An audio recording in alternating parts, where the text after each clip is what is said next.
Vamos lá.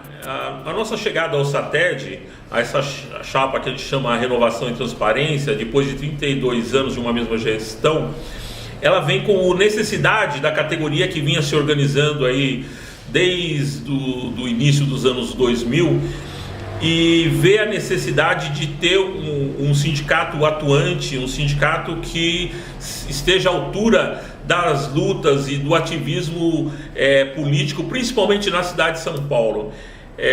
Já falei anteriormente de toda a luta que foi desenvolvida a partir do Arte contra a Barbárie em 98, com o programa de fomento ao teatro para a cidade de São Paulo, com o desdobramento, o fomento à dança, o Vai 1, o Vai 2, o fomento à periferia, a ocupação dos espaços públicos ociosos, para a criação de ateliês compartilhados, a criação do Prêmio Zé Renato de Teatro, a luta em defesa do projeto vocacional, a luta em defesa do PIA, a luta em defesa da fruição dos bens culturais, do acesso dos bens culturais para toda a população do estado de São Paulo, o enorme crescimento do teatro de grupos na cidade, todo esse caldo de ativismo artístico-cultural gerou a necessidade de ter um sindicato mais atuante. Na década de 80, esse sindicato, o SATED de São Paulo, já teve uma participação muito interessante no que diz respeito à luta pelas diretas, diz respeito à defesa, principalmente organizando uma rede de proteção em defesa dos artistas que foram primeiros vitimados pela AIDS. O sindicato que já teve uma importância, mas que, vamos dizer assim, nos últimos 15 a 20 anos ele está praticamente estagnado. Quando eu falo isso, praticamente estagnado, não quer dizer que está tudo parado aqui no sindicato, mas que ele não corresponde mais à necessidade da luta que se desenvolve, como eu disse, principalmente na cidade de São Paulo e no estado de São Paulo. O SATED é essencialmente um sindicato que tem base estadual.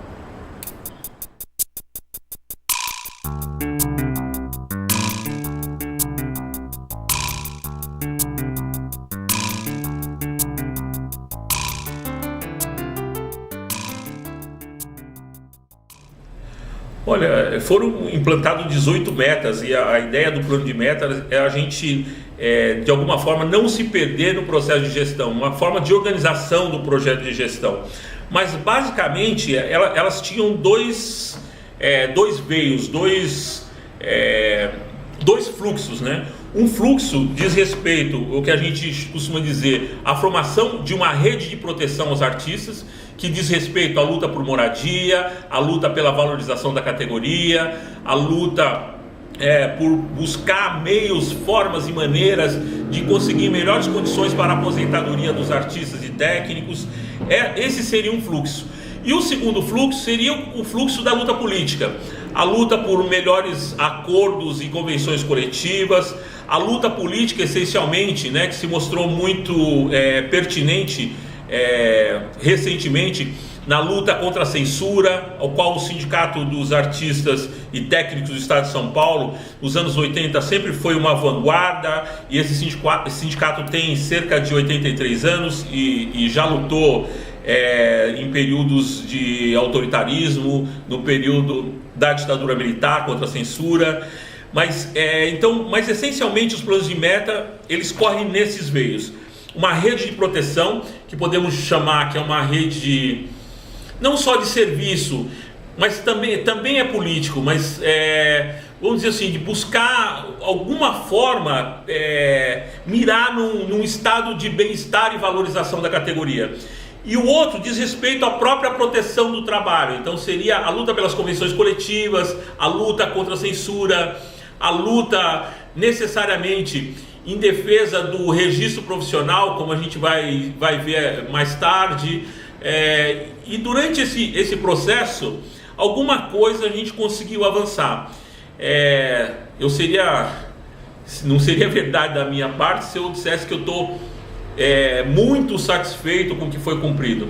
Não estamos muito satisfeitos. O plano de metas ele foi cumprido em boa parte, mas ainda ele tem muitas lacunas, vamos dizer assim, ainda tem muita coisa a ser cumprido. Do ponto de vista da luta pela moradia para artistas e que a gente defendeu um projeto estadual, o qual nós chamamos Vila dos Artistas, e que tinha uma negociação até então com o governo do estado, com a gestão Márcio França, agora de alguma forma ficou inviabilizado porque não sabemos qual vai ser o tratamento da gestão Dória em relação a essa necessidade, né? E ela não nasceu do nada, ela nasce da necessidade de moradia para os artistas e nasce da experiência essencialmente que já existe aqui na Avenida São João, que é o Palacete dos Artistas. Fora isso, a gente percorreu também dentro desse plano de defesa do que a gente chama de rede de proteção social, a luta para buscar condições de saúde, e daí seria médicos e assistência dentária. Não conseguimos ainda cumprir satisfatoriamente, mas no plano da luta política, a gente conseguiu avançar alguma coisa, vamos dizer assim, conseguiu avançar alguma coisa do ponto de vista da fiscalização, principalmente. Haja vista, alguém deve ter ouvido falar, né, da paralisação que a gente fez no cast da Ambev, na luta que a gente fez também em relação ao desfile do Edkovic e das lutas recentes para impetrar mandatos também de paralisação das licitações ilegais em defesa dos técnicos, né, como o edital de licitação dos céus recentemente, o edital do próprio Réveillon de 2019, que é totalmente legal. O fato é que a gente ainda necessita construir uma rede de delegados sindicais, uma rede de participação que possa dar abraço para que a gente possa cumprir esse nosso objetivo, né? E a gente pretende, nós vamos organizar, é importante dizer isso, estamos em organização do CETATED, que é o Congresso dos Artistas e Técnicos, que vai acontecer no final de janeiro de 2019, não deixe de participar, isso é importantíssimo, onde a gente vai estabelecer os novos objetivos para o decorrer do ano, né, buscando essa valorização da categoria, buscando ampliação desse espectro de sindicalizados, fortalecendo a categoria para as novas lutas.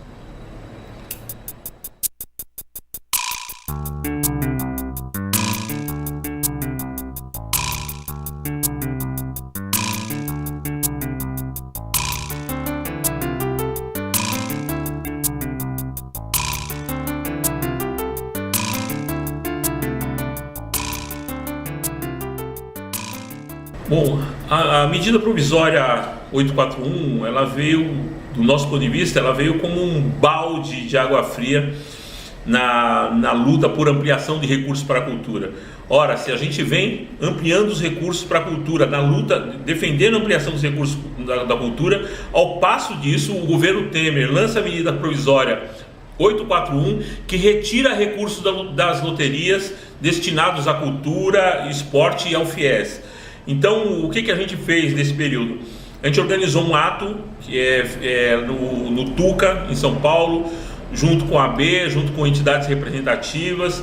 Nos posicionamos junto à Comissão de Cultura, de Cultura da Câmara dos Deputados, nos posicionamos junto aos deputados, fizemos pressão em Brasília, mas o governo Temer ele já acabou, né? Praticamente já encerrou. E a gente tem que lembrar que o governo Temer começou com a extinção do Ministério da Cultura, que agora, né, vai ser extinto em 2019.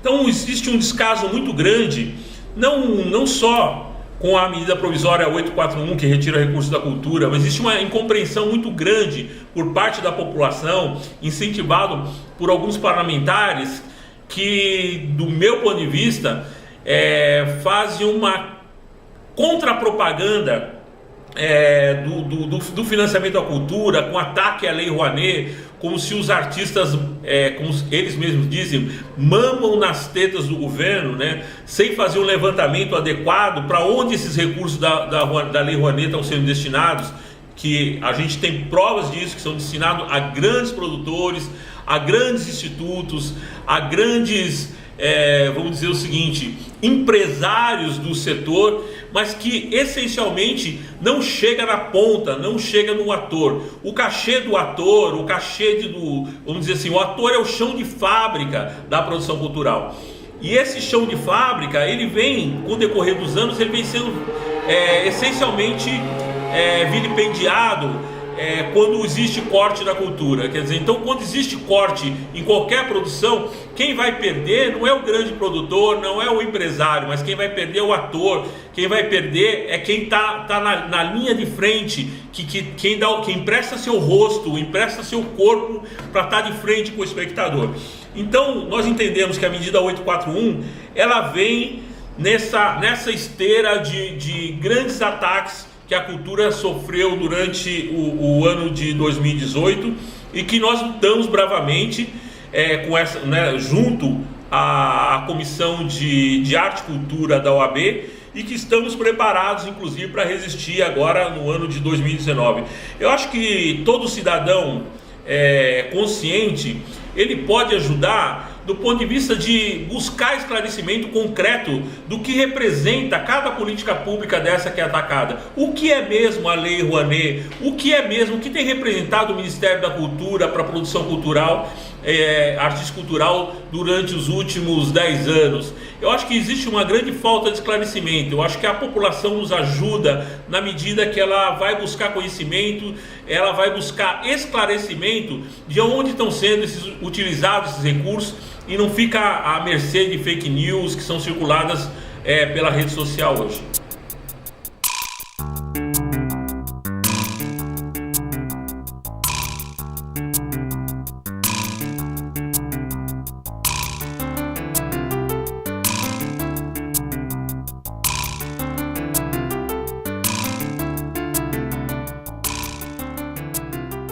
Vamos lá, acho que antes de tudo um esclarecimento. O que é a tal da ADPF 293? ADPF quer dizer Ação de Descumprimento de Preceito Fundamental. Ação de descumprimento de preceito fundamental, na verdade, é uma ação de inconstitucionalidade que começou na Procuradoria-Geral da União e foi enviado para o julgamento do STF. E qual inconstitucionalidade que ela prevê isso? Ela prevê uma inconstitucionalidade em cima da Lei 6533 de 1978, a chamada Lei do Artistas, e que a partir de 78, a partir da Lei 6533, os artistas começaram a ter um pouquinho mais de dignidade, os artistas profissionais começaram a ter um pouquinho mais de dignidade. A ação de inconstitucionalidade, a chamada ADPF 293, ela prevê inconstitucionalidade em cima de alguns itens, alguns artigos da Lei 6533, que não necessariamente é o próprio registro profissional, o que a gente chama DRT, que é o nome fantasia, né? DRT é a sigla de Delegacia Geral do Trabalho, mas é o nome fantasia que a gente convencionou a chamar o registro profissional de artista ou técnico. Então é o seguinte, do nosso ponto de vista, existe uma grande incongruência na ação de constitucionalidade da PGR, porque ela diz que alguns artigos da Lei 6533, ela atenta contra o direito de expressão artística. Mas ora, pensem, né? O direito de expressão artística é muito caro para os artistas que durante o regime militar lutaram muito contra a censura, né? Então o direito de livre expressão artística é o direito que todo cidadão tem, não apenas o artista. Mas o médico tem direito a se expressar artisticamente, o engenheiro tem direito a se expressar artisticamente, o pedreiro tem direito a se expressar artisticamente, a dona de casa tem direito a se expressar artisticamente. Mas veja bem o que é esse expressar artisticamente. Eu, por exemplo, eu tenho um registro profissional, mas se eu quiser me expressar artisticamente, vamos dizer o seguinte, eu vou tocar violão numa festa de aniversário da minha família e fazer uma pequena cena. Eu tenho livre liberdade de fazer isso. Como qualquer pessoa, como qualquer profissional de qualquer profissão do país afora, tem o direito de se expressar artisticamente. Agora, pensem, a partir de um momento em que uma empresa me contrata como um trabalhador da arte e cultura, como um artista que vai exercer a profissão por meio de um contrato, cumprindo regras, cumprindo horário, eu não tenho uma relação de livre expressão artística, mas eu tenho sim uma relação de trabalho. Esse, do meu ponto de vista, é um dos principais equívocos da ação de constitucionalidade da PGR, porque ela diz que a lei que prevê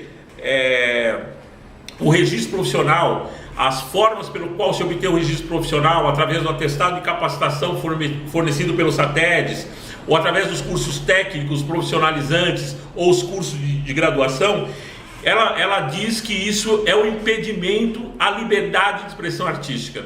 Ninguém está impedido, mesmo que não tenha o registro profissional, impedido de exercer a sua livre expressão artística. Eu volto a repetir, a partir do momento que você, por exemplo, a partir do momento que uma empresa, uma casa de dublagem te convida ou te contrata, convida, talvez não seja o termo, mas te contrata para fazer dublagem de um filme, para fazer dublagem de um reality, seja lá o que for, né? A partir do momento que você tem um contrato de trabalho, você tem um horário e você tem normas para cumprir, você não está exercendo a sua livre expressão artística, mas você está dentro de uma relação de trabalho. Assim também, quando uma empresa contrata um técnico, né?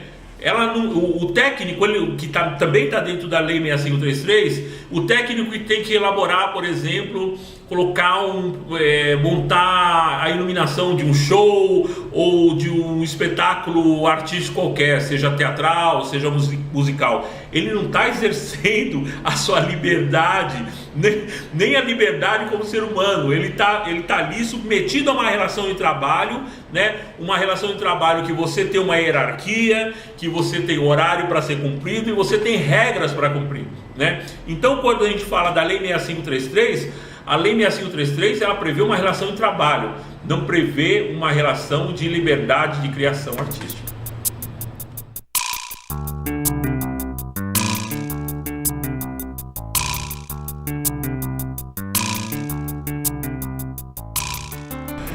Olha, primeiro acho que todos nós temos que lamentar assim o desaparecimento do teatro amador, né?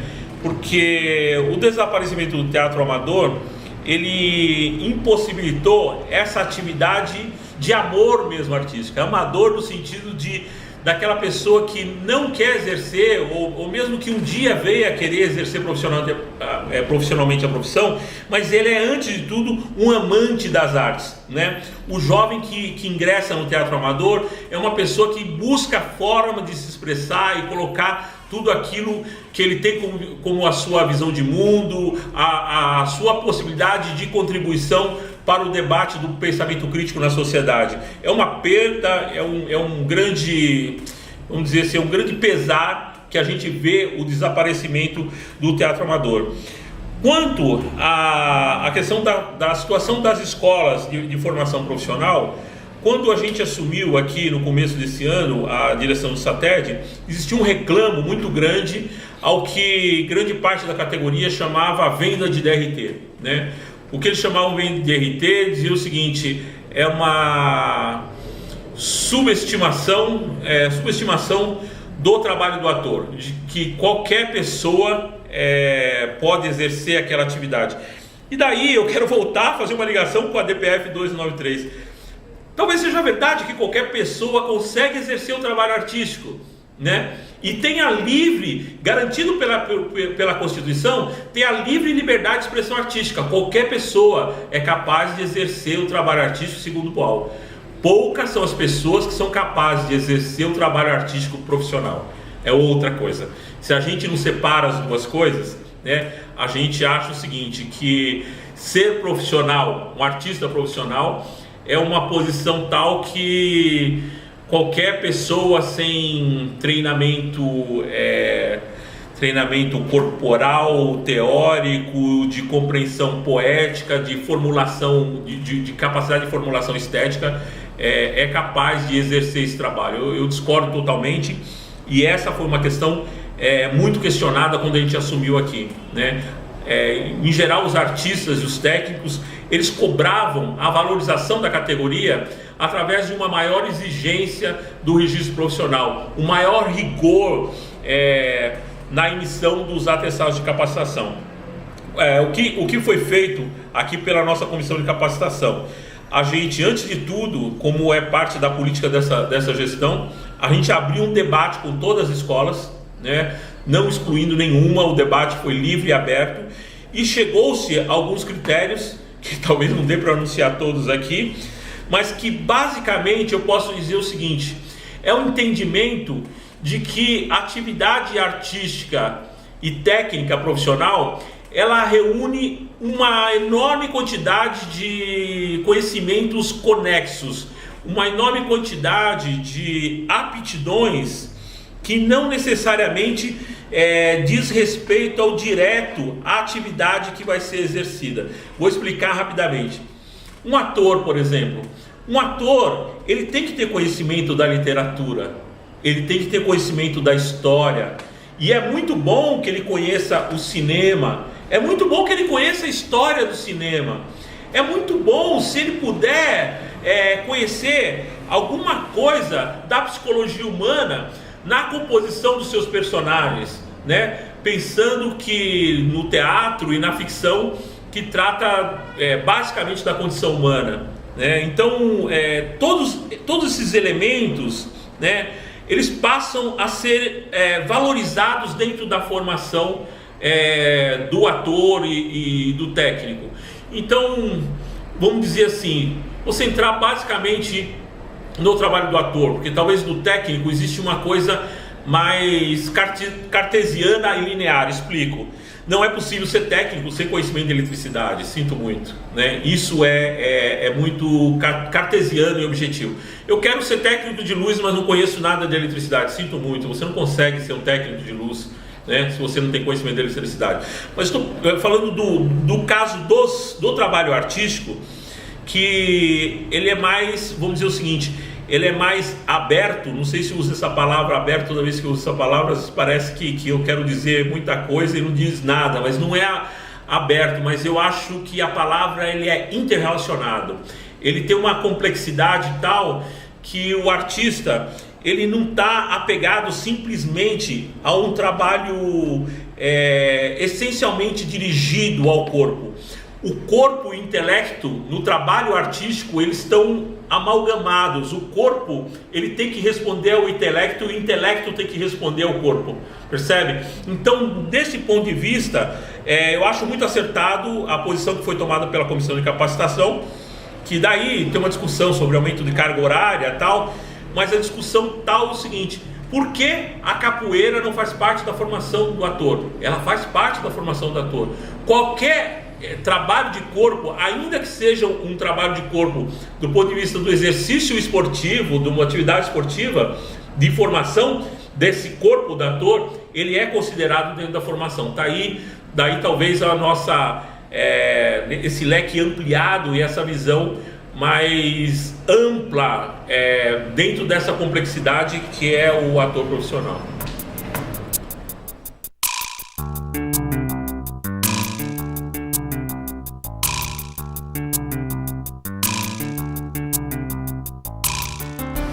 Olha, primeiro de tudo, para responder essa pergunta, é preciso dizer o seguinte: esse é o sindicato que surgiu durante o Estado Novo. É um sindicato que atravessou o regime militar, tendo grandes lutas contra a censura, grandes artistas censurados e inclusive artistas perseguidos e mortos, artistas exilados, artistas torturados. Quer dizer, nós já passamos de tudo, por assim dizer. Então nada nos assusta, né? Não há nada de novo que possa nos deixar numa condição tal retraídos e dizer que agora nós vamos esconder e nós vamos nos furtar a dizer aquilo que pensamos ou vamos estar submetidos a uma posição de uma possível censura, ou seja lá o que for, né? Do nosso ponto de vista do sindicato, posso dizer para todos os artistas e técnicos que estão nos vendo nesse momento que um ano de trabalho nós não estamos satisfeitos, nós estamos muito insatisfeitos ainda e achamos que o sindicato dos artistas e técnicos do Estado de São Paulo, ele pode sim oferecer mais ações e serviços, pelo menos duplicar as ações e serviços que foram oferecidos durante esse ano de 2018. É esse o nosso objetivo, duplicar ou triplicar, é esse nosso sonho, é isso que nós vamos perseguir, independente do governo. Agora, eu particularmente penso o seguinte: não dá para a gente se adiantar e dizer, olha, o governo isso, o governo aquilo, ora, se eu votei nesse governo, eu penso X, se eu não votei nesse governo, eu penso Y. Eu acho que nós, como sindicato, nós temos que defender, sobretudo, os interesses da categoria, porque esse é um sindicato de categoria profissional, mas ao par disso, o Sindicato dos Artistas e Técnicos do Estado de São Paulo sempre estiveram do lado do povo brasileiro, de todas as lutas do povo brasileiro.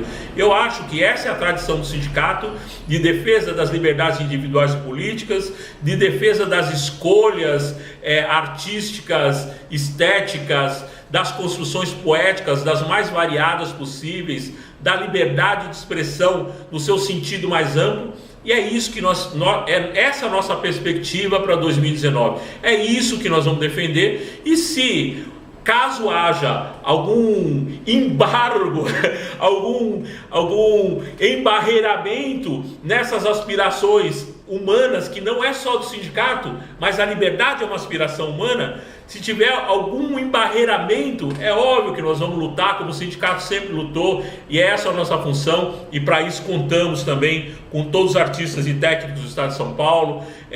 Vou aproveitar, terminar essa fala, para convidar você, que é artista e técnico do Estado, que ainda não é sindicalizado, que se sindicalize, fortalecer esse sindicato.